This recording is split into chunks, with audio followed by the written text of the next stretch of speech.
All right, man. Welcome back to the Man Talk Show. I'm Connor Beaton, and today we're going to be talking about what a woman really means when she says that she wants you to be more vulnerable and open up. Now, I've touched on this before, but I'm going to go much deeper into this topic. And maybe you've heard somebody talk about this before, but I'm going to try and lay this out in a way that I think is very, very practical and helpful for you. So I'm going to start with what a woman does not mean, because I think for many of us as men, it helps us to define things by understanding our own misinterpretations. And to be honest with you, the majority of men that I see making errors and mistakes in their relationship when it comes to this, it's because they've misinterpreted what their girlfriend or their wife is actually saying. So what does a woman mean when she says, I want you to be more vulnerable? Well, she does not mean that she wants constant access to your emotions. She does not mean that she wants constant access to your insecurities or your fears or your grievances or everything that you're pissed off about, the guy in traffic and the person at the grocery store and your parents or whatever. She doesn't want you, she doesn't want to become a receptacle for all of your emotional grievances and intensities.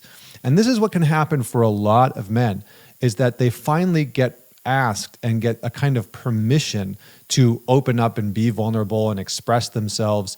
And for a lot of guys, they open the dam gates. They open the floodgates of the dam, and they just kind of emotionally vomit all over their partner for weeks or months on end, and it can disrupt the homeostasis of the relationship. It can really alter the dynamic. And you see, the problem is that you as a man, and this is what most of us as men do, you interpret that person's words, your woman's words, as a legal contract. You think to yourself, if I do what she says, if I just open up and I express and I be more emotional, I be more vulnerable, I'll be loved and she'll be happy.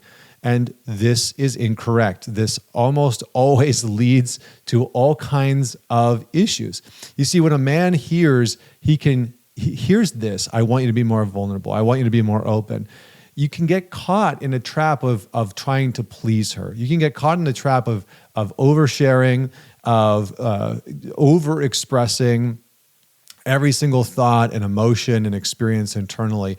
And this leads her often to feeling unsafe and almost as though she has to then caretake you.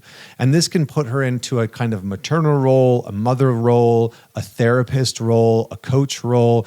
And you can find this dynamic where all of a sudden she's giving you advice and feedback and she's trying to fix your problems. And you're like, I don't want you to do any of that.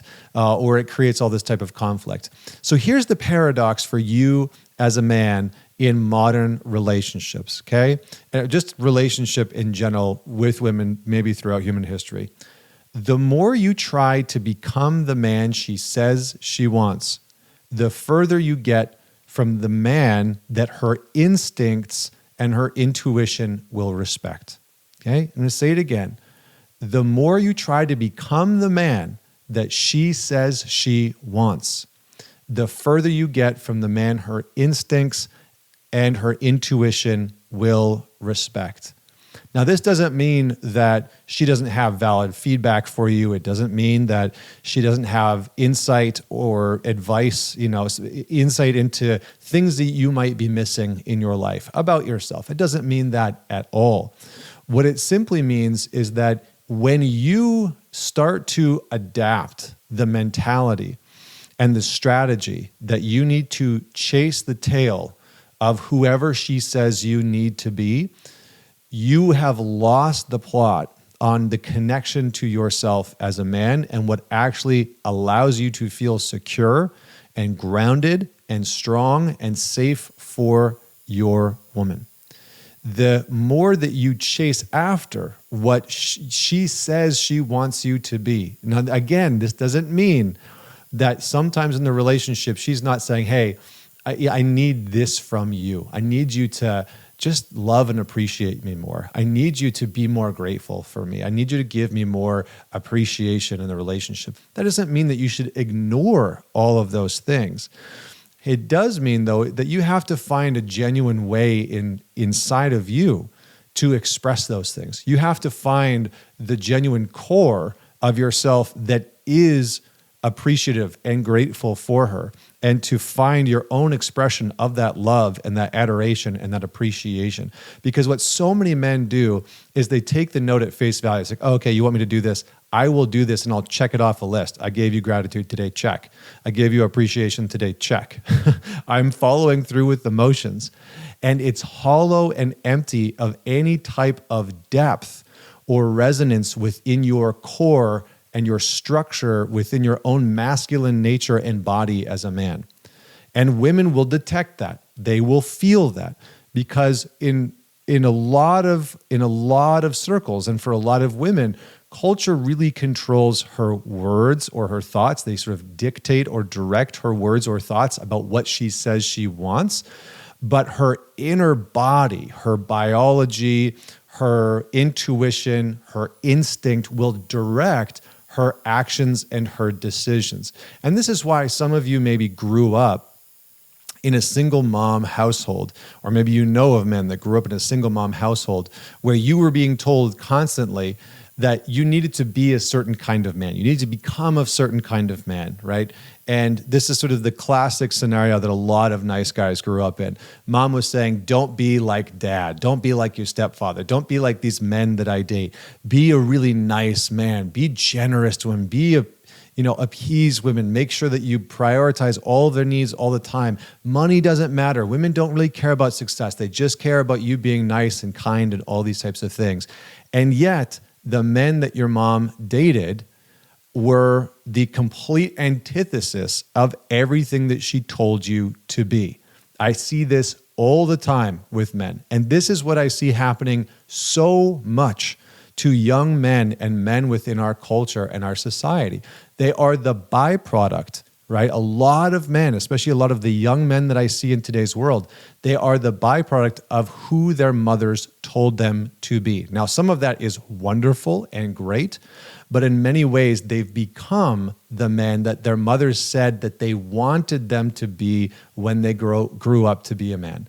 And this is often over-prioritizing, over-indexing things like emotional sharing and openness and vulnerability, lacking in assertiveness, lacking in boundaries, lacking in some of the things that often a woman is looking for in order to feel safe and secure and rooted with you as her partner. So what does she actually want when a woman says, I want you to be more vulnerable, I want you to open up more?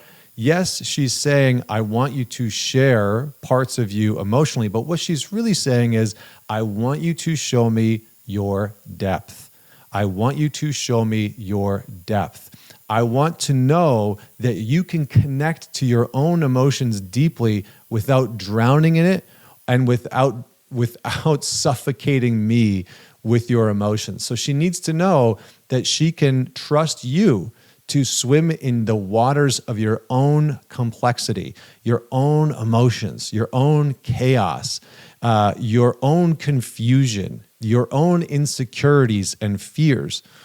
And that you can not only go deep into those parts of yourself, but you can bring them forward in a way that is grounded, in a way that isn't inundating her with every little thought and every little experience and every little emotion, that you're not sort of pleading or begging for her validation. You're not begging or pleading for her approval as you share these emotions. You're not looking to her to solve all of these problems for you, that you are bringing the depth of who you are into the dynamic and the relationship.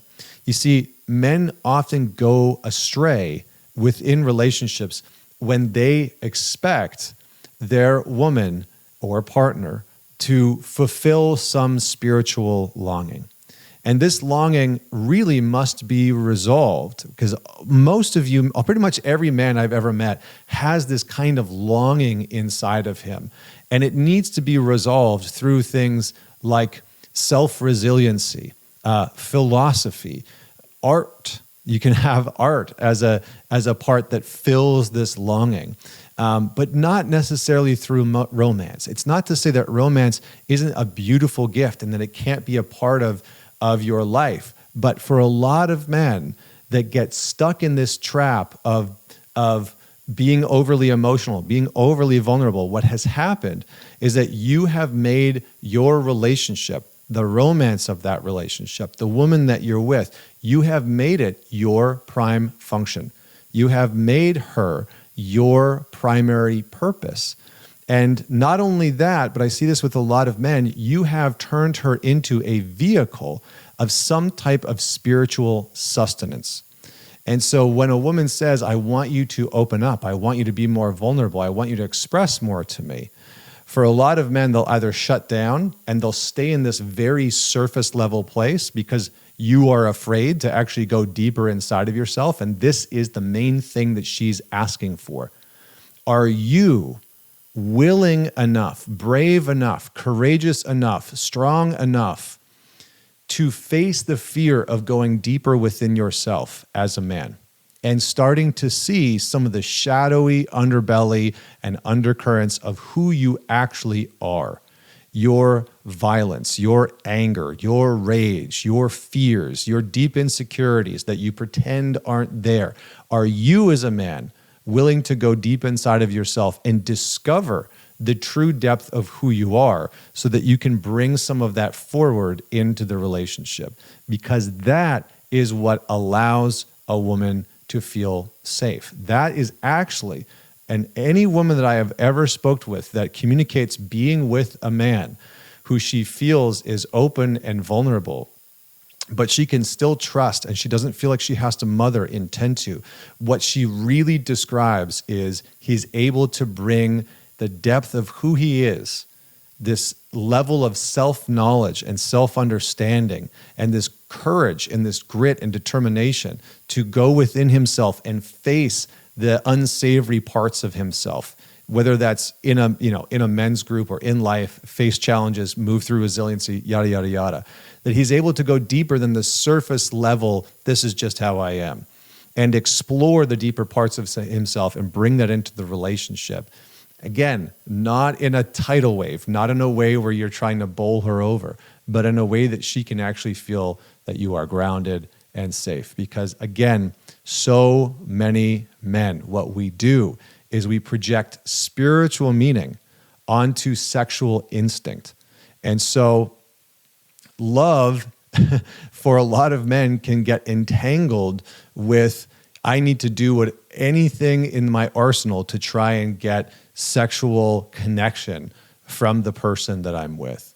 And for a lot of men, we can project this kind of lack of spiritual connection onto a relationship, onto the woman that we're with, and become so enamored and so lost in that dynamic that we disconnect from who we actually are. And that is at the core what women are really asking for from a man when she's saying, I want you to be more vulnerable. What she's really saying to you, plain and simple in plain English, is I want to know the deeper parts of who you are. And for you as a man, if you don't know that, if you don't know who you are at your core or deeper parts of who you are, the elements that you don't like, that you mistrust, that you're afraid of, if you haven't sort of dove in to the darker waters of your own psychological, emotional, spiritual, and physical nature, then she will feel that. And she will want you to open up more. And it can be a messy process sometimes. So enjoy. Share this with somebody, man it forward, that you know could use this reminder. Have a debate on it. Make sure you comment below. Don't forget to like and subscribe. Hit the bell notification if you are watching on YouTube. Don't forget to subscribe on Spotify. There's like over 50,000 of you now subscribed on Spotify, which I really love. And obviously the YouTube channel is popping. So until next week, Connor Beaton signing off.